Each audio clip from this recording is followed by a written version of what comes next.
ግለ ወሲብ ስናደርግና በአካል ግንኙነት ስናደርግ ጣዕሙ ይለያያል። ለምን? የግለ ወሲብ በጣም ይጣፍጣል። ጭንቀት ስለሌለብህ፣ አጠገብህ ማስደሰት ያለብህ ሴት ስለሌለች፣ ኃላፊነት ስለሌለብህ፣ አላስደሰትከኝም ቶሎ ጨረስክብኝ ብልት የተልፈሰፈሰ ምናምን ብላ ምትልህ ሴት ስለሌለች፣ ጭንቀት ስለሌለው ነው። ሁሉ ወንድ ነው የሚለው ሴጋ ይጣፍጣል ይላል። ከዛ በኋላ ቀስ ብሎ አንድ ሁለቴ ቀስ ብዬ ጀምራለሁ ይባልና ብልት እስቲሞት ድረስ፣ ጡንቻ እስቲሳሳ ድረስ፣ ደም ስር እስቲበላሽ ድረስ፣ ነርቭ እስቲሞት ድረስ፣ ሆርሞን እስቲዛባ ድረስ፣ ለጭንቅላታችሁ ቶሎ መጨረስ እስታስተምሩ ድረስ፣ ሱስ እስቲይዛችሁ ድረስ ትቀጥሉበታላችሁ። የዛኔ ለስንፈተ ወሲብ ያጋልጣችኋል።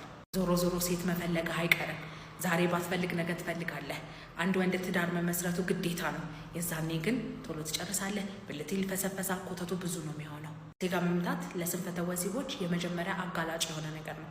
ስለዚህ ሴጋ መምታት ልትጀምሩ ያስባችሁ ተዉ። ቀስ ብያን በሳምንት አንዴ ችግር የለውም የምትሉ ተዉ።